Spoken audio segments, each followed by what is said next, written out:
नमस्कार दोस्तों, आइए सुनते हैं भगवती चरण वर्मा की लिखी हास्य कहानी सौदा हाथ से निकल गया। राय इकबाल शंकर का रौब-दाब उनके रिश्तेदारों या उनके मोहल्ले वालों पर कितना ही रहा हो, उनकी घरवाली राधा, जो रद्धो बीवी के नाम से प्रसिद्ध है, उन्हें निहायत निकम्मा आदमी समझती हैं और रद्धो बीवी की कुशल सद्गृहिणी होने की ख्याति भले ही दूर दूर तक फैली रही हो, राय इकबाल शंकर रद्धो बीवी को निहायत गंवार किस्म की औरत समझते हैं और अक्सर अपनी भावना को रद्धो बीवी के मुख पर प्रकट भी कर देते हैं। ये क्रम पिछले 30 वर्षों से लगातार चलता आ रहा है।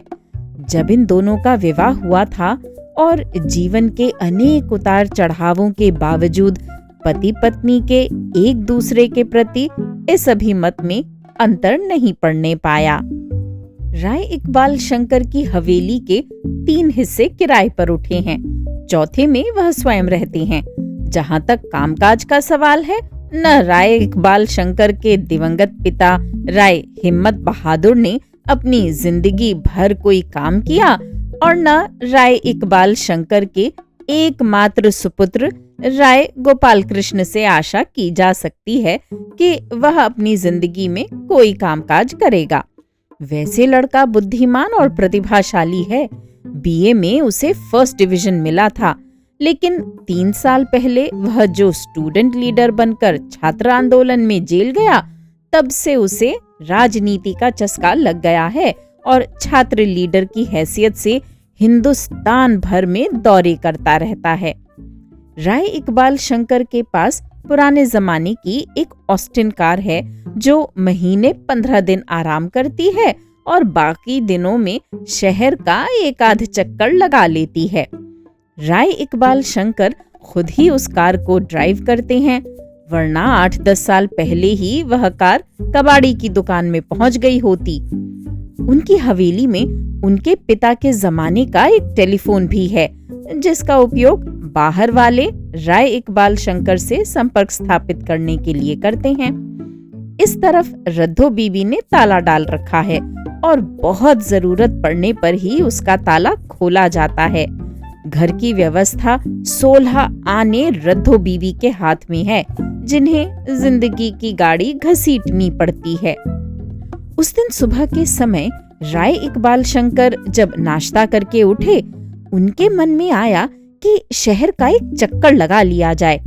उन्होंने कार निकालने की कोशिश की, लेकिन कार की बैटरी डाउन थी। हवेली से निकलते ही उन्होंने एक रिक्शे वाले को रोका, लेकिन उसने गोकलागंज से हजरतगंज तक रिक्शे के किराए के रूप में जो 1 रुपया मांगा, तो राय इकबाल का पारा एकाएक चढ़ गया। उन्होंने तय किया कि मील सवा मील का रास्ता पैदल ही नाप लिया जाए। जाड़े के दिन सुबह का 9 बजे का समय, धूप बड़ी सुहानी थी और राय इकबाल शंकर अपने में ही मगन छड़ी हिलाते हुए चले जा रहे थे। एकाएक उनके पैर ठिठक गए। नवाब झम्मन के महल की ड्योढ़ी से हाशिम कबाड़ी निकल रहा था, अत्यंत प्रसन्नता और संतोष की मुद्रा में। उसके पीछे एक कुली के सिर पर लदी हुई एक बहुत ही बड़ी खाने की गोल मेज थी, जिसमें कुल 2 पाए लगे थे। तीसरा पाया हाशिम हाथ में लिए तलवार की तरह भांजता हुआ चल रहा था। उसके साथ राय इकबाल शंकर की पुरानी मुलाकात थी। उन्होंने बढ़कर हाशिम से कहा, बड़े खुश नजर आ रहे हो मियाँ, कोई अच्छा सौदा करके लौट रहे हो। हाशिम ने अपना फटा टनेटी वाला हाथ रोका, बड़े अदब के साथ झुककर राय इकबाल शंकर को सलाम किया। हुजूर की बात, अच्छे सौदे तो लद गए अंग्रेजों के साथ, जब एक से एक जरीक बारीक चीजें कौड़ियों के मोल मिल जाया करती थीं। अब तो रह गए हैं बिगड़े हुए फटे हाल नवाब और रईस, खुद खाने पीने के मोहताज, तो अब सिवा टूटे फूटे कबाड़ के रखा क्या है। अब देखिए ना, ये 3 टांग की मेज, उस पर एक टांग टूटी हुई, यानी बिल्कुल अलग। नवाब झम्मन की बेगम से बस इतना सौदा हुआ है। राय इकबाल शंकर ने मेज पर नजर डाली। उन्होंने अंदाजा तो मेज बड़ी पुरानी यानी बाबा आदम के जमाने की लगी, लेकिन अजीब ढंग की। ऐसी मेज उन्होंने जिंदगी में पहले कभी न देखी थी, कोयले की तरह काली। लेकिन उन्होंने भांप लिया कि मेज पर किसी तरह का रंग या रोगन नहीं चढ़ा है, वह तो लकड़ी का रंग ही काला है, यानी असली आबनूस की लकड़ी। अपने भाव उन्होंने प्रकट नहीं होने दिए।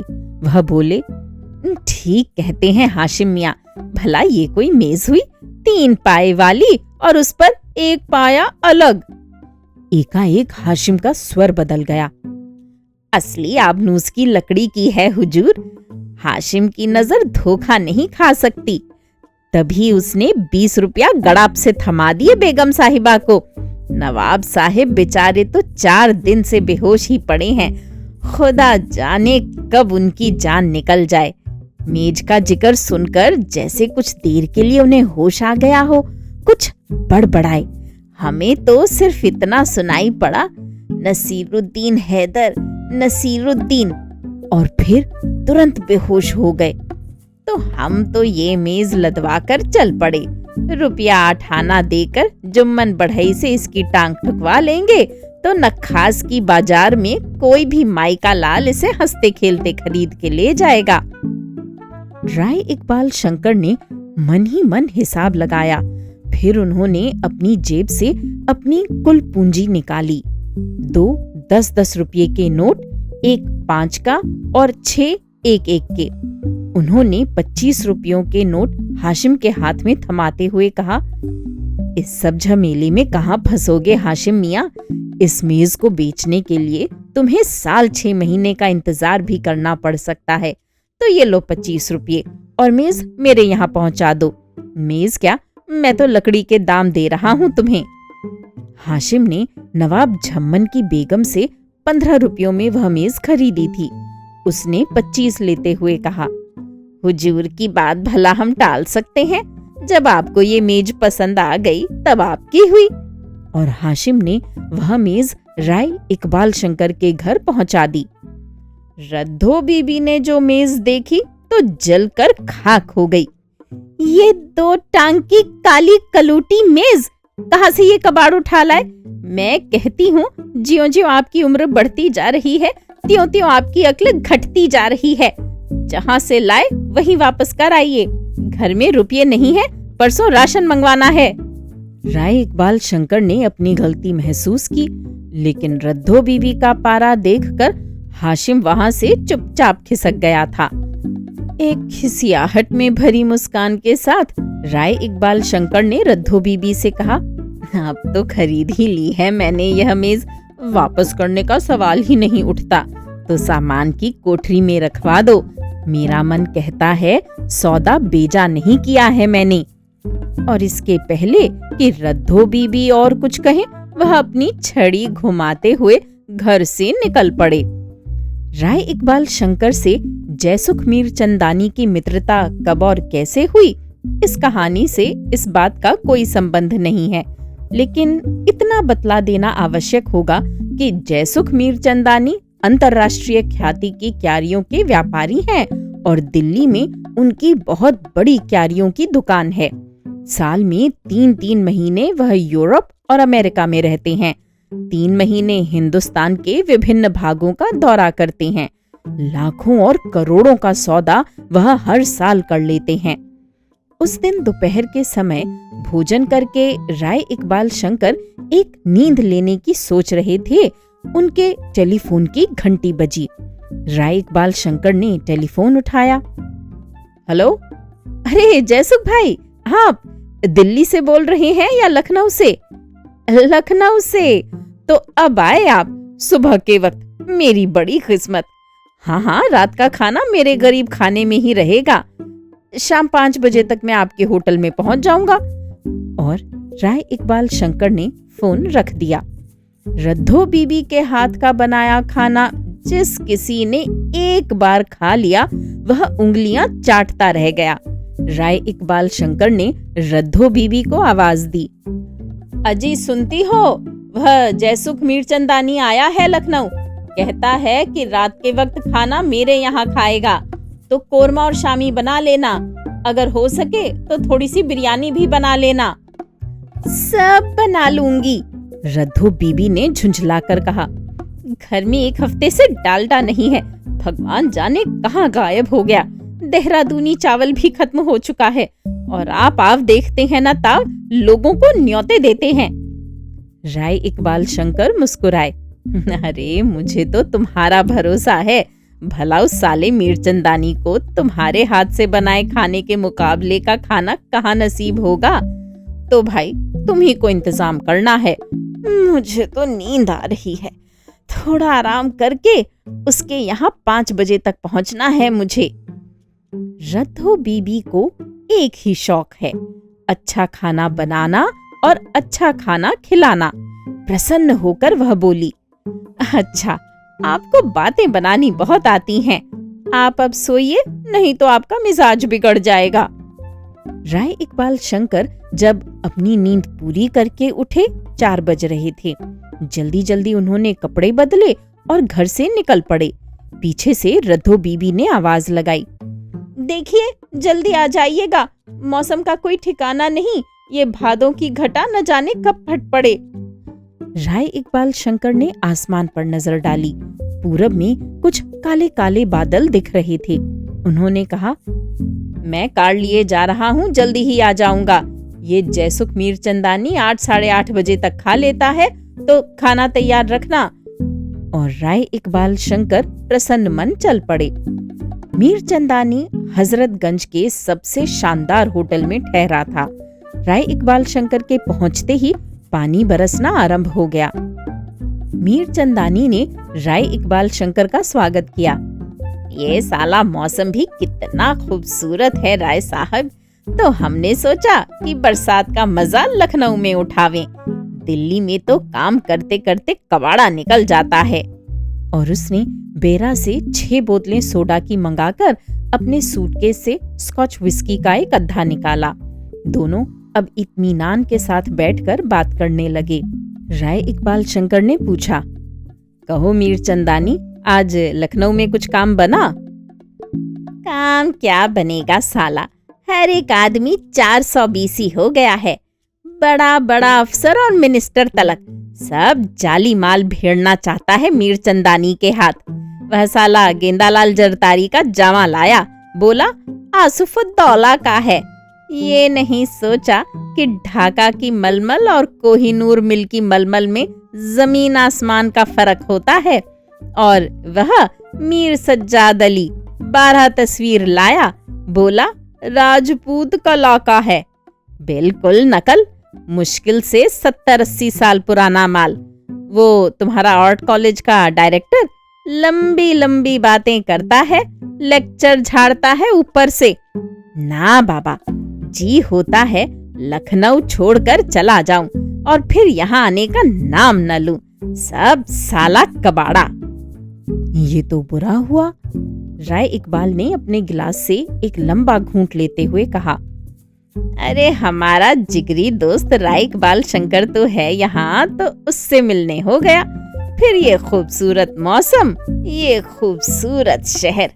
रही 420 की बात, तो वह दुनिया भर में फैली है। अपना तो धंधा ही पूरा 420 का है। मीरचंदानी जोर से हंस पड़ा। फिक्र ना करो, कल सुबह की प्लेन से हम कलकत्ता के लिए रवाना। लखनऊ में काम न बना तो न बना। एकाएक राय इकबाल शंकर को उस आबनूस की मेज की याद आ गई जो उन्होंने हाशिम कबाड़ी से खरीदी थी और उनकी कबाड़ की कोठरी में पड़ी थी और जिसके संबंध में वह भूल गए थे। कुछ हिचकिचाते हुए उन्होंने कहा, मीरचंदानी, एक आबनूस की डाइनिंग मेज मेरे हाथ लग गई है, बहुत बड़ी और गोल। 8 आदमी उसके इर्द गिर्द बैठकर खाना खा सकते हैं। और इतनी बड़ी मेज, लेकिन कुल 3 पाए हैं उसमें। क्या बकता है राय इकबाल शंकर, आबनूस की इतनी बड़ी मेज और उसमें 3 पाए। दिमाग सही है? दिमाग बिल्कुल सही है। मेरे घर पर पड़ी, उसका एक पाया अलग हो गया। मैं किसी अच्छे कारीगर से फिट कराने ही वाला था कि मेज का वजूद ही दिमाग से निकल गया। ये मेज तुम्हें कहाँ से मिली? अब मीरचंदानी के स्वर में उत्सुकता थी। यहाँ एक नवाब झम्मन थे, अभी कुछ दिन पहले उनकी मृत्यु हो गई है उनके यहाँ से। ये नवाब झम्मन अवध के किसी बादशाह के रिश्तेदार होते थे, शायद नसीरुद्दीन हैदर के साले के पोते थे। उन्हीं के यहाँ पड़ी थी। मैं उसे उनकी बेगम से खरीद लाया था। उस वक्त नवाब झम्मन बेहोश पड़े थे। एकाएक मीरचंदानी का चेहरा गंभीर हो गया। क्या कहा? नसीरुद्दीन हैदर के साले के खानदान वालों से ये मेज मिली है तुम्हें? आबनूस की लकड़ी है और उसमें सिर्फ 3 पाए हैं।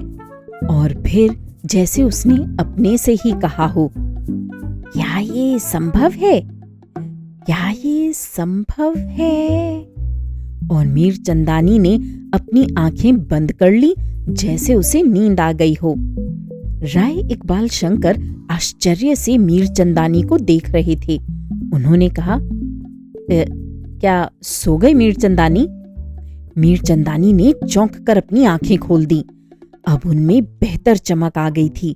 वह बोला, राय इकबाल शंकर, अगर ये माल असली है तो वाकई बड़ा कीमती है। मैं याद कर रहा था कि मैंने कहाँ पढ़ा या सुना था। किस्सा ये है कि नेपोलियन ने ऑस्ट्रिया हंगरी के शहंशाह की बेटी जोसेफिन से शादी की थी। तब जोसेफिन के साथ एक बढ़ई ऑस्ट्रिया से आया था।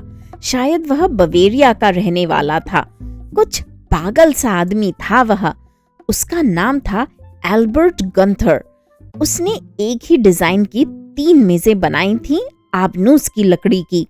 वे डाइनिंग मेजें थीं, 8-8 आदमियों के लिए, और उनमें केवल 3-3 पाए लगे थे। उलटना तो दूर रहा, मजाल है कि वे टस से मस भी हो जाएं। तो एक मेज तो अमेरिका के करोड़पति मिस्टर विंडहम के पास है, एक वॉर्सो म्यूजियम में सुरक्षित है, लेकिन तीसरी का पता नहीं चल रहा था। अवध के बादशाह नसीरुद्दीन हैदर बड़े शौकीन आदमी थे। अंग्रेज फ्रांसीसी सभी तरह के लोग थे उनकी मुलाजमत में। मुमकिन है उन्होंने वह तीसरी मेज मंगवा ली हो और ये वही तीसरी मेज हो। राय इकबाल शंकर का दिल अब बेतरह उछलने लगा था।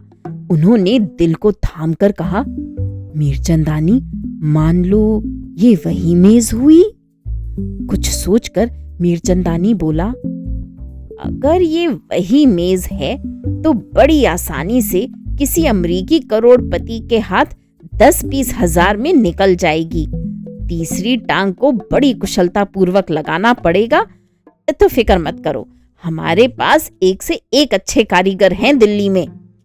राय इकबाल शंकर ने पूछा, तो उसमें मुझे कितना मिलेगा?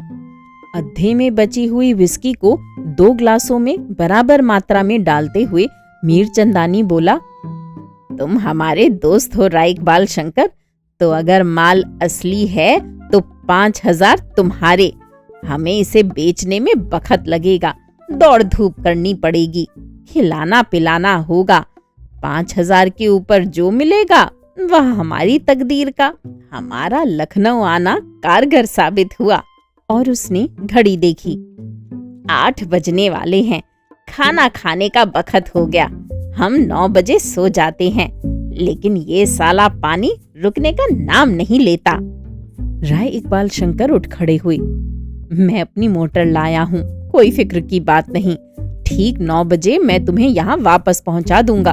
अब चलो। गृहस्थी किस तरह चलाई जाती है, हर एक चीज का आनन फानन इंतजाम कैसे कर लिया जाता है, ये गुर औरतें ही जानती हैं। और इस सब की जानकारी रखने वाली औरतों में रद्धो बीबी का स्थान काफी ऊंचा था। लेकिन बहुत कम लोगों को पता था कि रद्धो बीबी ये सब छमिया मेहरी के बल पर ही कर पाती थीं। छमिया मेहरी रद्धो बीबी की नौकरानी, सहेली, सलाहकार सब कुछ थी। हवेली के पीछे वाली एक कोठरी रद्धो बीबी ने छमिया को मुफ्त दे रखी थी और उसी के अनुपात में रद्दो बीबी छमिया से मुफ्त काम भी करा लेती थीं। जिस सामान की भी रद्दो बीबी को जरूरत थी वह सब छमिया उधार नकद जैसे भी बना आनन फानन ले आई। 4 बजे शाम से ही रद्दो बीबी रसोई बनाने में जुट गईं। घंटे भर बाद पानी भी बरसने लगा, बिरयानी बन गई, शामी के लिए सामान भी तैयार हो गया, सब्जियां बन गईं। कोरमे का मसाला भूना जा रहा था कि एकाएक गैस खत्म हो गई। छमिया पास में ही खड़ी थी। गैस का चूल्हा बुझते ही बोली, हाय बीबी जी, ये मरी गैस तो बुझ गई, ऐन मौके पर धोखा दे गई। 2 हफ्ता पहले तो आई थी। रद्दो बीबी ने तमतमा कर कहा, सबके सब बेईमान और हरामखोर हो गए। देख जरा भट्टी जला ले, नीचे थोड़ा सा इमली का कोयला पड़ा है, उसे सुलगाकर। और रद्दो बीबी कहते कहते रुक गईं। एक परेशानी सी उनके चेहरे पर आई। और पत्थर का कोयला तो 4 दिन हुए खत्म हो गया। कल ये गए थे कोयला लाने तो मिस्र ने कहा कि कम से कम 1 हफ्ता लगेगा कोयला आने में। शहर के किसी कोल डिपो में कोयला नहीं है। छमिया ने सहानुभूति प्रकट की। अरे बीबी जी, आगी लगे इस सरकार मां, कौनो चीज तो बाजार मां नहीं है। अच्छा ठहरो, हम मिट्टी के तेल वाला चूल्हा जलाए लेती हैं। और छमिया भंडार घर से स्टोव निकाल लाई, लेकिन स्टोव ने तो जलने का नाम नहीं लिया सो न लिया। रद्दो बीबी को एकाएक जैसे कोई बात याद आ गई। अरे उसमें मिट्टी का तेल ही कहाँ है जो जले। इन हरामजादों ने जो 4-5 दिन बिजली गायब रखी तो स्टोव से तेल निकालकर लालटेन और ढिबरी में डाल दिया, तब रोशनी हुई। ठहरो बीबी जी, मिट्टी का तेल हम बाजार से लिए आती हैं, जरा राशन कार्ड देना। और मिट्टी के तेल की बोतल तथा राशन कार्ड लेकर वह बाहर भागी।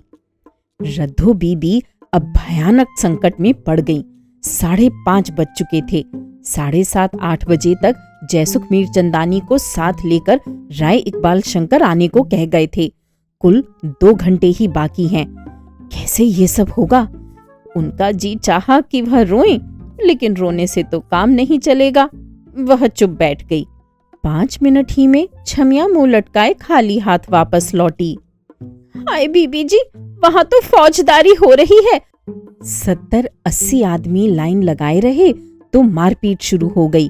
एक बच्चा कुचल गया, 2 आदमी अस्पताल भेजे गए, 3 आदमियों को पुलिस पकड़ ले गई तो वह भागी वहां से और उसने बोतलें तथा राशन कार्ड रद्दो बीबी को थमा दिए। अब क्या हो?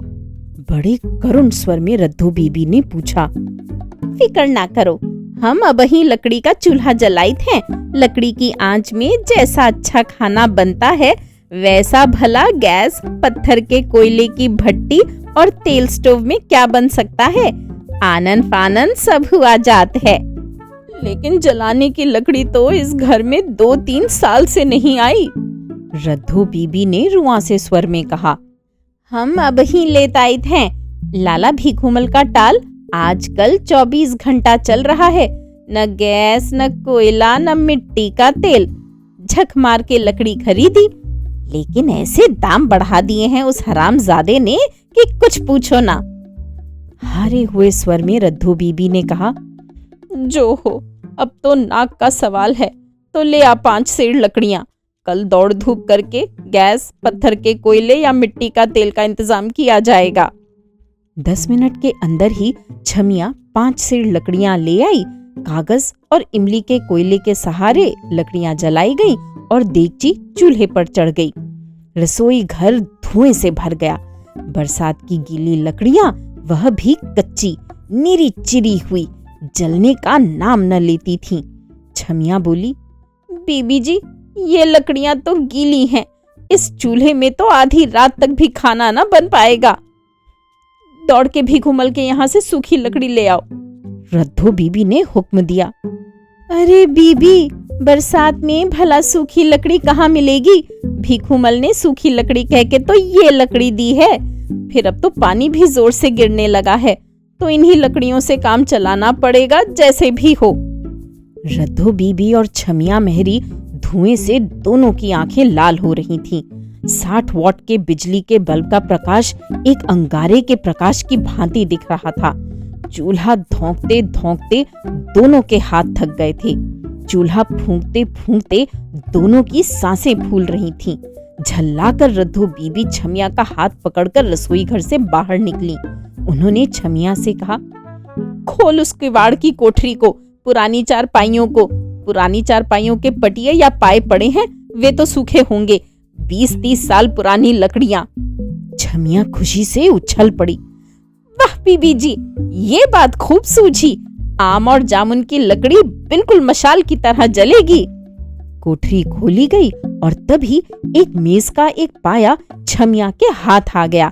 छमिया बोली, अरे बीबी जी, ये टूटा पाया हाथ में लग गया है, बड़ा वजनी है, 5-6 सेर का होगा। बस काम बन गया। रद्धो बीबी बोली, एकदम सूखी और बेकार लकड़ी है ये, चल रसोई घर में जल्दी कर। लेकिन बीबी जी, इस पाए को चीरना बड़ा मुश्किल काम होगा, पत्थर की तरह ठोस है ये लकड़ी। छमिया ने चलते हुए कहा, अरे चल के चूल्हे में लगावें तो, एक दफे अगर जो इसने आग पकड़ ली तो बुझेगी नहीं। मैं पुरानी लकड़ियों को अच्छी तरह जानती हूँ। और मेज की टांग को लेकर दोनों रसोई घर में पहुंची। टांग चूल्हे में डाल दी गई। एक तरफ रद्धो बीबी ने पंखे से चूल्हा धौंकना आरंभ किया तो दूसरी ओर छमिया मेहरी ने मुंह से चूल्हा फूंकना आरंभ किया। देखते क्या है कि 2 मिनट के अंदर ही मेज के पाई ने आग पकड़ ली और रसोई घर प्रकाश से जगमगा उठा।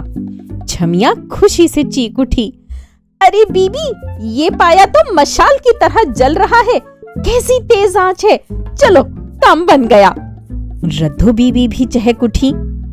गैस के चूल्हे की भाप में इतनी आंच नहीं हो सकती, और फिर कैसे धीरे धीरे ये पाया जल रहा है, पूरा खाना इस एक टांग से बन जाएगा। बाकायदा कोरमा बनाना आरंभ हो गया। उस समय घड़ी में 7:30 बज चुके थे।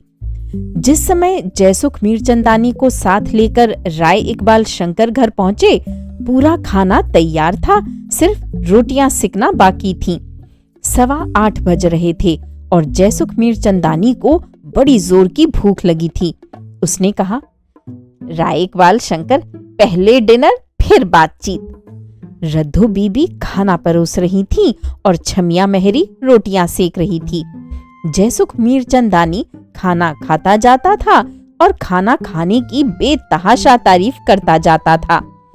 आहा, क्या कोरमा, क्या शामी है, और ऐसी बिरयानी तो हमने कभी खाई ही नहीं। अगर स्वर्ग है तो इस लखनऊ में।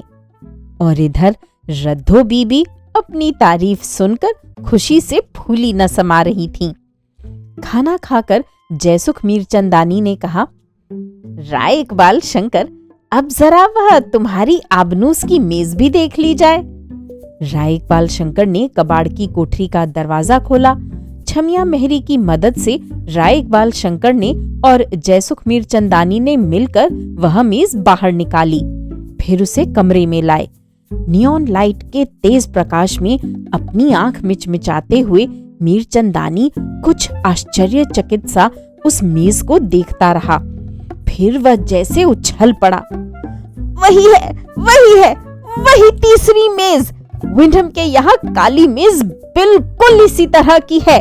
इसके एक पाई में एल्बर्ट गंथर का नाम नक्श होगा। और उसने झुककर मेज के दोनों पायों को गौर से देखना आरंभ किया, लेकिन उसे उन 2 पायों में एल्बर्ट गंथर का नाम नहीं मिला।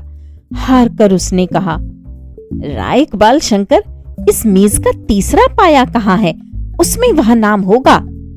वह वहीं उसी कोठरी में डाल दिया था, उसे निकलवाता हूँ।